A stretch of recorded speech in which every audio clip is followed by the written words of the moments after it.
Hello ladies and gentlemen and welcome back to Next Goal Wins. Leicester did one deal on deadline day. It was Nathan Dyer on loan. Let's talk about what he might offer us now.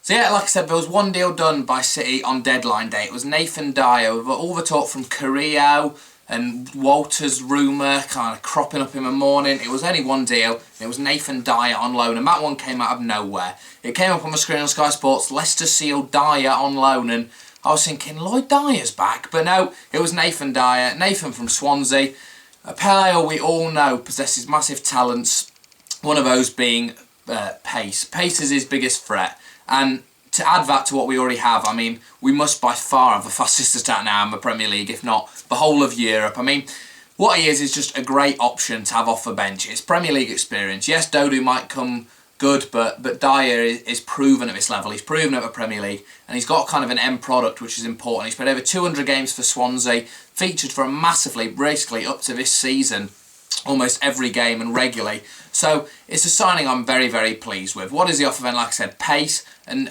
kind of a delivery and end product, which some of our wingers haven't in previous years, like Dyer, for example. Not this Dyer, Lloyd Dyer, but hopefully he can possess same kind of pace that Lloyd did. We all remember Lloyd bursting down that wing and he could outrun defenders, and Nathan can do this. He has got that raw pace. He's only small, 5'5", and he's got that raw pace to just run past defenders. And like I said, once he gets in the box, he's quite a clinical finisher. He can score good goals. I remember him scoring 2 in the Capital One Cup final to win it for them when they beat Bradford, and scoring a few goals against Arsenal, I remember. And I remember he can just tuck the ball away and finish it quite nicely. He's almost like Nathan Redmond type finisher. He won't get you loads of goals a season, but when he's through one-on-one, then you kind of expect him to score almost.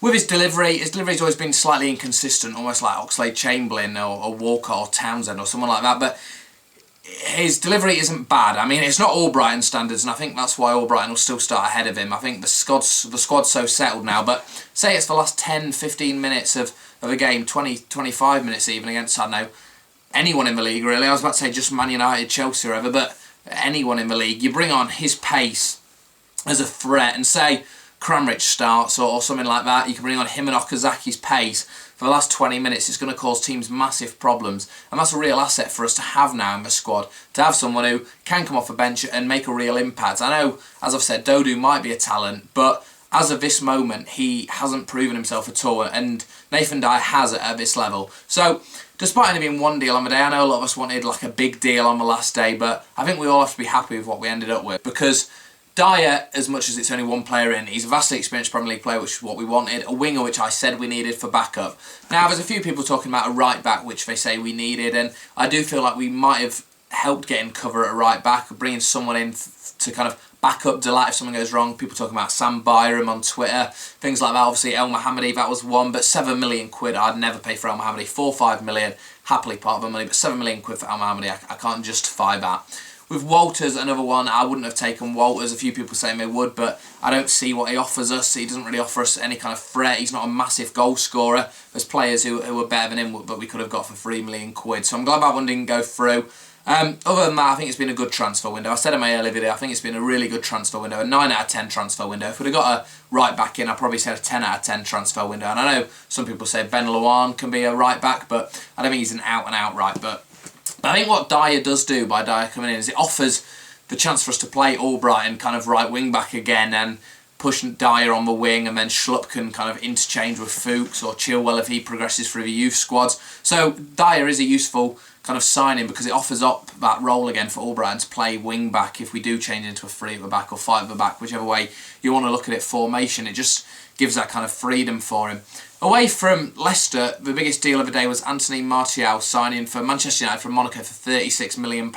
It's far too much money that for me to be paying for a really unproven 19-year-old who's not really even a striker. He's more of a winger than a striker. So it's nonsensical to me. I don't see why they would pay that much money for someone who they could have got Charlie Austin for 15 million, who they know will score goals in the Premier League, and he definitely will score goals in the Premier League, and Martial won't. But sticking with Leicester then, finally, it was a deadline day, obviously, kind of a damp squid in the end that hopefully we hoped would progress and grow near the end, and we saw as the minutes and hours were ticking away that it wasn't going to happen. But compared to last year, the loan deal was far better. To get Dyer other than Powell or Lawrence on a full transfer, I think it's a better deadline day than last year, and also a far superior transfer window.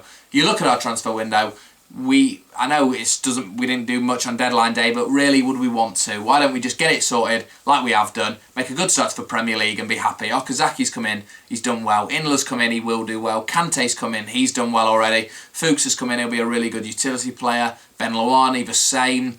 So I'm really happy with where the club is at the moment. I think a key thing is not letting anyone go as well. To keep this squad together that have progressed and gone through the leagues together and obviously stayed in the league last year together. The character in the squad is brilliant. So only bringing kind of one player in isn't going to affect the squad at all. And Dyer, from what I've seen from his interviews and from him in the past, is really down to earth, nice lad. So it's good to have him in around the squad. I don't think he'll be a disruptive figure at all. And it could have been worse, people talking about Balotelli and stuff like that. Thank God we didn't end up with someone like that. So Dyer, for me, is a really good signing to not put the cherry on top of the cake, because he's not that good. I think Inler put the cherry on top of the cake, but maybe he's given us another layer of icing on the cake. Something like that. But yeah, like I said, a really good transfer window, all in all. I think we all have to be really happy with this transfer window. We look at how much the club's grown from 5-10 years ago, and we have to really put things into perspective. I mean, it was only last summer that we broke our long-standing transfer records for Matt Mills and Akin Bayi, and we're talking about spending 10-15 million quid this summer, and obviously football is about progression, but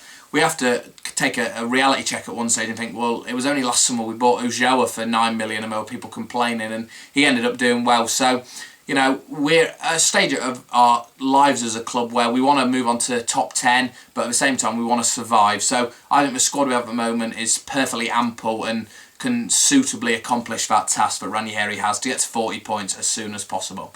Anyway, leave below in the comments what you thought about the deadline day, maybe all about the Leicester transfer window and what else happened around from Leicester on deadline day. Please like the video as always and subscribe to me. Let's get to 200 subscribers. I'll see you in the next one.